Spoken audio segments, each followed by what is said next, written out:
Thanks, Disney. So, Jarvis, what interesting things do you know about this movie?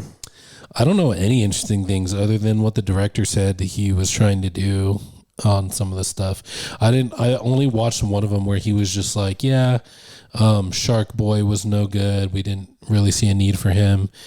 I mean, I kind of follow his logic with Nani. You know what I mean? Like, he wanted to give her some kind of happy ending, but I do see the point. Like, it did kind of fly in the face of like what the original movie was. It was pretty, let me put it this way, ass backwards on that. You know original Nani would have punched a social worker for saying that the state could cover the health insurance. And you know what else is kind of crazy is the fact that we have the internet and that there's such things as online schools. That she could have got a degree in literally almost anything. Sybil did bring up a good point that the best schools for marine biology are in Hawaii, and any Hawaii local gets into them for free. Yeah. Weird that they didn't know that. It's a weird choice for them to be. Yeah, weird for them to not bring that up in the movie. $100 million is the estimated budget for this movie. It has made $400 million so far. So obviously they have not learned their lesson. Well, that was actually crazy because the opening weekend, I think the 4-day weekend was like, wasn't it like 183? 148. 148. So there was an 8 somewhere in there. There was an 8 somewhere in there. Yeah. So that's kind of crazy. That's actually really good for, I mean, all things considered, like when you consider Snow White and how that Snow White was just really bad. And I think it's because they brought in a lot of the people who worked on the original movie to make sure that like it kept the integrity there was still a lot of controversial stuff too with the 7 dwarves and like... Oh, yeah. And I don't know if I ever told you this, but my favorite thing about the new Snow White movie is all 7 of the dwarves are CG. Yeah. Right? There is one actor who plays a bandit who is, I don't remember the correct political term. Is it little people? Little people. Great. He is a little person. In the movie. But not CG. Disney, what are you doing, man? And it's the funniest thing to look at because you're like, it's like saying we're gonna do a live action version of Jarvis's life, and put a CG Jarvis in there, but also put a non-CG Jarvis in there. But the CG Jarvis is like 3 times the size, and like all your facial features are super exaggerated. Oh my gosh, I hope not. I hope they help me lose a few pounds and put some abs on me. And they can fill my bank account while they're at it. But that's the thing. They didn't do that. No, they didn't do that. They didn't do that for anybody. And they also didn't do that for the newest Willy Wonka movie too, with Timothée Chalamet. Yeah, they didn't. That was controversial. They didn't hire little people for that. No, they hired Deep Roy was not a part of it. Yeah, they hired a normal sized person in Hugh Grant. And Hugh Grant being the choice for that is also crazy.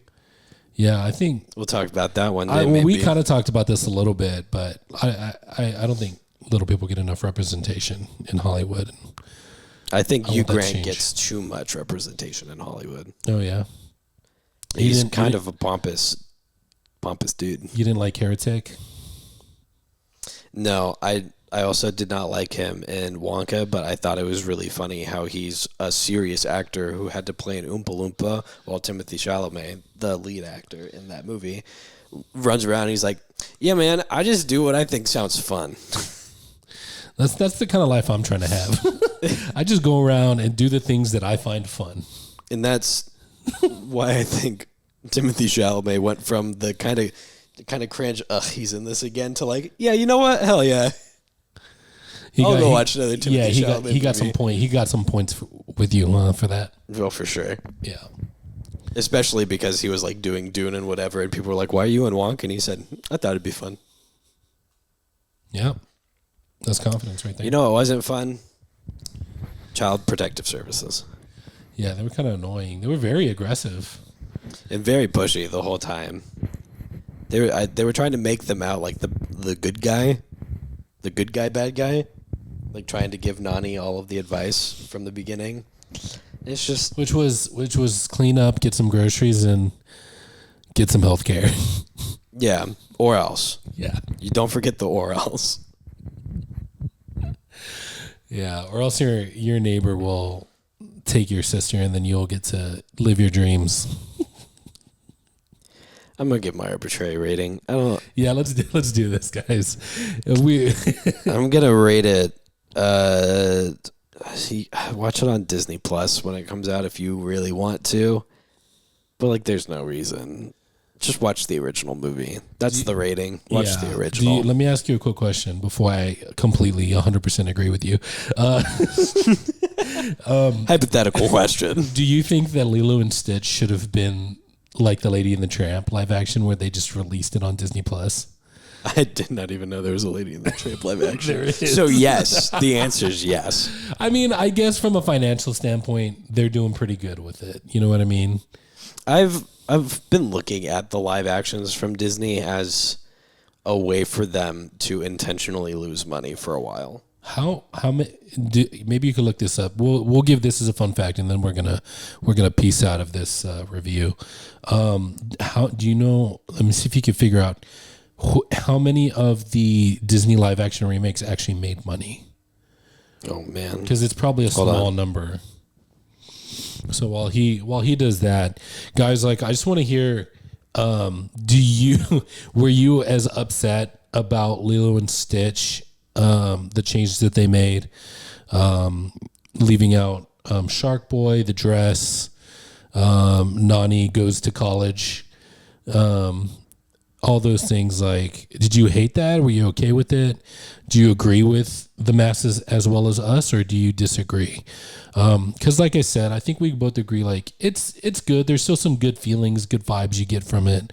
Like you said, it's fun to watch Lilo and Stitch, and all of their scenes are great. But overall, it's one of those things where, yeah, I watched it. It was okay, but it didn't.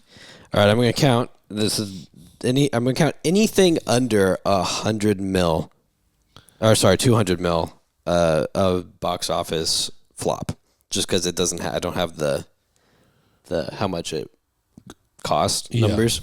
Okay, and so, these are the live actions. Yeah, these are the ones that bombed. 101 Dalmatians, Dumbo, the Maleficent movie, the Cruella movie, Alice Through the Looking Glass, Pete's Dragon, 102 Dalmatians, Jungle Book, the re-release of The Beauty and the Beast from 2020, because that one made a lot of money, but the re-release did not, and Mulan. Also, we can add Snow White. Yeah, we can add Snow White in there for sure. Yeah. So the track record's not. It's like 50-50 is what it looks like right now. Yeah. Which is not something you want. Yeah, when you've released like 20 of them. They're really getting close to M. Night Shyamalan levels of good to bad ratio. Yeah. It's unfortunate. M. Night made like one or two really like breakthrough movies. Yeah. And then went, what if I did that with all my stories, where everything has a weird twist that no one sees coming? Yeah, sometimes in his movies you could tell, like, decisions were made just for the twist, and it doesn't really make the movie better. Yeah, like he had an idea that was like, what if this guy's a soldier in his real life, but in his brain he's always been a mind soldier? And everyone goes, what does that mean? M. Night, what's a mind soldier? I wish Disney would just get together and just be like, oh man, what if we left our beloved, amazing IPs alone and didn't make them into trash movies? What if we made a movie that the Disneyland and Disney World parks were people with feelings, and no, that'll be a Pixar movie. And they follow me here. Okay, oh, here we go. This is the pitch. They are trying to continue to make more money. Disney, buy that idea from them. We'll call it From Park to Planet. Oh, shoot. See it here, save it there. Man, that's a SeaWorld quote. Oh, is it? Well, guys, I think we've had enough of Disney remakes. I think we can just say that wait for Disney Plus, but you might as well just rewatch the original because it's so good and perfect. Just rewatch the original. Real. I did that. I rewatched the original before I went to watch the live action, and it's definitely one of those movies I was like, you know what? I should have just watched the original again and not spent money on this one. The original is much more of a feel-good movie. Yeah. This one's a lot more of a oh, look, there's people. The live action is like, Ohana sometimes means family where you don't get left behind. Ohana means let's be reasonable with our expectations. Yeah. All right, guys. Thanks for hanging out with us. Hopefully you'll leave a like and hit that subscribe button. Put a comment if you want us, if there's a movie you would like us to review. We do take movie requests. And I hope your day's everything you dreamed it would be. Your day's everything you dreamed it would be and more, and we'll catch you in the next one. I can't wait for the sequel to this one called Little Orphan Annie, where they rename Lilo to Annie so that the people on the mainland will adopt her. Also, Stitch gets put up for adoption. Actually, Stitch gets a bite report and put down. No. As if they couldn't destroy our childhoods anymore. Hey, full-time MFers, you like this video? We sure did. If you liked it, maybe you should share it with your friends. Maybe like the video and subscribe. If we were you, that's what we would do. If I was watching this, I'd be all over that. Like, and I'd hit that share, and then I would hit that subscribe in that order. Yeah. There's also another video that's popped up. YouTube thinks you like this one, so you should watch that one now. See you next time.